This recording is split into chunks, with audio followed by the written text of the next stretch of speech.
Betul, betul. Kita ke informasi selanjutnya, Ustaz. Direktur Reserse Kriminal Khusus Polda Sumatera Utara kembali menyita aset milik Apin BK yang merupakan tersangka judi daring. Total telah disita 26 aset dari bandar judi daring kelas kakap itu.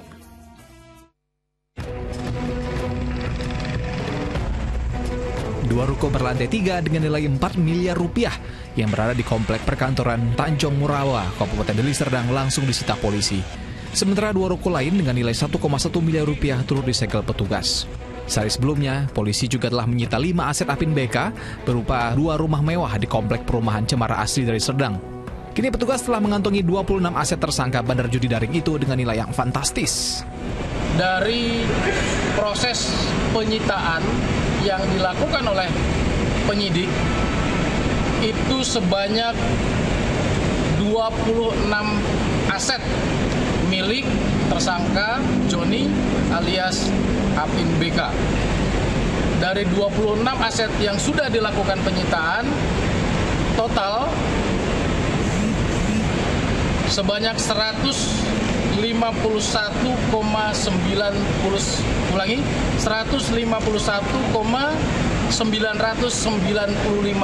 miliar rupiah. Polisi akan terus melakukan pemeriksaan terhadap tersangka kasus judi daring Apin BK alias Joni. Kemungkinan ada aset Apin BK lainnya yang akan dilakukan penyitaan. Muhammad Hamdani melaporkan dari Deli Serdang, Sumatera Utara. Ya, semoga judi daring yang sedang ramai-ramainya ini segera dapat diberantas oleh petugas sampai ke akar-akarnya. Ustaz, kalau kita membahas mengenai harta yang didapatkan dengan cara tidak halal, yang seperti tadi hasil judi, mencuri, merampok, hal-hal buruk lainnya gitu Ustaz ya. Apabila nih Ustaz ya, kita sadar gitu Ustaz, atau mungkin kita ingin, wah gue punya orang baik deh gitu. Kita infakkan duitnya Ustaz, entah itu ke masjid, kita ajak anak yatim makan bareng gitu Ustaz ya. Nah ini gimana Ustaz, apakah, ini malaikat bingung gak? Karena ini baik, yang jahat pakai yang baik gitu Ustaz. Nah ini gimana Ustaz, apakah tetap dapat barokahnya, atau tetap dosa Ustaz, gimana nih Ustaz? Ya, ada kisah semacam itu ya. Ya memang ada pertama begini, ada kaidah bahwa Allah itu maha baik, ya thayyib itu hanya baik dan tidak menerima kecuali yang baik-baik. Artinya itu hadis ya. Artinya kalau kita berinfak ya bersedekahlah dari uang yang kita peroleh secara baik gitu ya. Nah, atas dasar itu bersedekah dari uang haram lah katakan ya, uang judi, uang yang lain-lain itu yang kita peroleh secara tidak benar, secara haram, sedekahnya tidak diterima gitu. Itu pendapat banyak ulama semacam itu. Tetapi si pelaku dengan secara sadar bahwa perbuatannya salah, judi itu salah dan seterusnya, kemudian menyesal dan menyerahkan uang itu, menyedekahkan uang itu ke tempat-tempat yang panti asuhan dan lain sebagainya, itu menjadi kafarat, menjadi penghapus bagi dosanya. Sebagian orang juga mengatakan begitu. Dia tidak dapat pahala baru sebagai pahala sedekah, tapi dosa-dosa yang lalu terhadap yang dia melakukan judi dan lain sebagainya itu bisa terhapus dengan dia mengeluarkan menginfakkan atau menyedekahkan semua harta yang dia peroleh secara tidak benar itu. Nah, ada kisah menarik, saya pernah ingat yang semacam ini. Ada seorang dari warga negara Kuwait. Waktu itu dia terkenal, jadi walaupun muslim negara Arab, ya judi ada juga ya, minum-minuman keras ada juga. Ada orang yang minum minuman keras, kemudian berjudi dan lain sebagainya, dan dapat uang sedemikian besar dari aktivitas berjudi dan dagang semacam itu. Ternyata kemudian dia setelah bertemu teman yang baik, diajak umroh, sadar, kemudian bertanya kepada imam di Masjidil Haram itu, ini uang saya, harta saya sedemikian ini saya apakan, saya ingin menebus dosa saya. Itu ternyata fatwa yang dikeluarkan oleh Imam Masjidil Haram saat itu uangnya disedekahkan, diserahkan kepada lembaga sosial yang dikelola oleh Masjidil Haram, dan kemudian uang itu disedekahkan lagi oleh Masjidil Haram ke fakir miskin. Nah, jadi secara si pengelola masjid menerima uang itu, kemudian itu kan menjadi caranya kan sudah cara benar, karena dia menerima infak, menerima sedekah, bukan mencuri. Nah, itu kemudian harta yang halal itu didistribusikan, dibagikan kepada orang yang miskin. Itu cara yang ternyata dibenarkan saat itu. Si orang yang memiliki harta itu menyedekahkan atau menginfakkan hartanya demi dia menebus dosa-dosa ya dari judi yang dia lakukan. Nah, pertanyaan apakah dia mendapat pahala, tentu memang hanya Allah yang tahu ya dapat pahala atau tidak. Tetapi sebagian besar ulama itu mengatakan mungkin saja dia tidak dapat pahala dari situ, tapi dosanya sudah tertebus, istilahnya gitu, sudah tertebus, sudah terbayarkan karena dia sudah tobat, tidak mau lagi menggunakan harta yang dia peroleh dengan cara yang benar. Dan terbukti setelah itu orang itu tidak mau kembali lagi ke negerinya, dia tetap berada di tanah suci, justru bahkan menjadi cleaning service di Masjidil Haram. Kemudian dalam waktu yang tidak terlalu lama, dalam 1 tahun atau 2 tahun, dia sudah menghafal Al-Quran, sudah belajar ilmu, dan akhirnya malah menjadi ustadz yang baik di Masjidil Haram. Itu cerita nyata yang saya kira bisa memperkuat pandangan bahwa sedekah yang kita keluarkan dari hasil berjudi atau yang haram-haram lainnya itu mungkin saja memang tidak mendatangkan pahala sedekah, tapi sangat mungkin itu menghapuskan dosa-dosa yang sudah dia lakukan. Dan kita sebagai penerima, katakanlah ada orang menyerahkan uang itu kepada saya menerimanya dengan cara yang benar, itu bisa saya sedekahkan lagi kepada pihak-pihak yang lain, tidak untuk saya. Itu juga membawa keberkahan buat semuanya. Saya kira gitu ya Kak Hasan. Oke, jadi sudah jelas ya pemirsa di rumah ya, kalau misal sudah tobat gitu ya untuk bermain judi, silahkan sedekahkan semua uangnya begitu ya, sehingga dosa-dosanya kehapuskan ya Allah. Kalau soal dapat pahala, itu belum tahu, itu hak prerogatif Allah gitu Ustaz ya. Nah, Ustaz, seorang yang berjudi dampaknya ini akan kehilangan banyak nih, uang ia kehilangan, pekerjaan, rumah, bahkan keluarga juga jadi retak nih Ustaz. Nah, bagaimana bisa rasa kepuasan itu melebihi pengorbanan mereka Ustaz? Kenapa ini? Apakah judi itu edik itu ya Ustaz ya? Sampai semerusak itu, padahal ya kalau dilihat ya simpel aja, kita pasang main kartu atau selesai gitu, tapi dampaknya bisa secandu itu Ustaz. Menurut Ustaz seperti apa nih Ustaz? Ya kan memang judi kemudian zina, kemudian mencuri, permusuhan antara sesama teman, itu sudah satu lingkaran yang boleh sangat besar kemungkinannya dikendalikan oleh setan. Jadi kan itu kan rijsun min amalis syaitan. Itu hal-hal yang semacam itu termasuk perbuatan buruk yang memang dikendalikan oleh setan.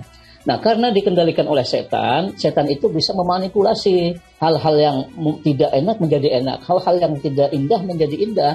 Nah, bayangkan saja orang memang sangat besar sudah dipengaruhi oleh setan. Ayo taruh lagi, pasang 100.000 nggak berhasil malah nambah, bukannya turun. Kadang-kadang kalau secara logika, kalau saya pasang 100 saya kalah, saya nggak mau pasang 100 lagi. Kalau kalah lagi kan saya udah di 200, saya mundur, saya turun.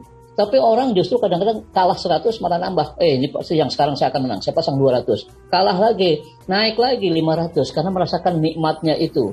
Sebetulnya nikmat itu nikmat yang semu gitu, bukan nikmat yang sebenarnya. Sama dengan nikmatnya berzina.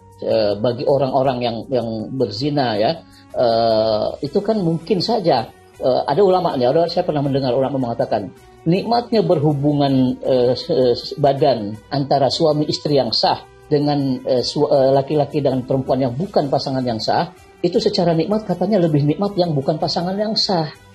Saya juga nggak tahu karena saya belum pernah merasakan. Mengapa? Karena sudah dibumbui oleh setan. Sudah dibumbui oleh setan. Jadi semakin kita mencoba itu, semakin kita akan kehilangan gairah, akan kehilangan nafsu kepada pasangan yang sah. Sama saja berjudi juga begitu. Semakin kita mencoba dan menuruti keinginan kita, semakin kita tidak mau melakukan mencari nafkah dengan cara yang benar. Dagang nggak mau, jualan segala macam ya. Maunya udah judi terus karena kita sudah masuk dalam perangkap setan. Jadi ada benarnya itu orang mengatakan kok orang berani-beraninya sampai berjudi sebegitu ini ya, ngoyo lah bahasa Jawanya.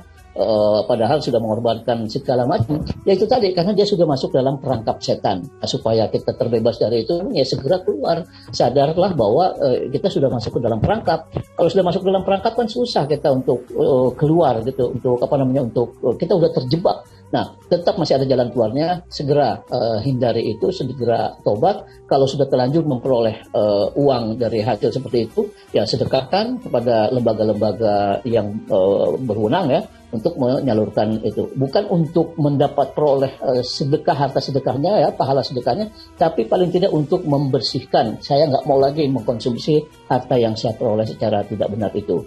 Itu saya kira pandangan saya, Kak Hasan. Ustaz, ada satu hal yang menarik nih Ustaz. Ada nggak sih Ustaz korelasinya antara perbuatan buruk, misal kita main judi, main perempuan, berzina, gitu, dengan rezeki yang kita dapat Ustaz? Kadang-kadang bilangnya kan, kalau misalnya kamu berbuat jahat, rezekimu seret, dia bilang gitu Ustaz. Tapi ada juga yang, ya misalnya penjudi gitu Ustaz, tapi rumahnya 51 M harganya, punya istri cantik, anak aman, sekolah tinggi, nah. Ini azabnya di mana gitu Ustaz? Tapi ada orang yang beribadah segala macam tapi kok hidup saya biasa-biasa aja gitu. Nah, ini ada nggak sebenarnya Ustaz korelasinya Ustaz supaya dikasih pencerahan penonton kita Ustaz?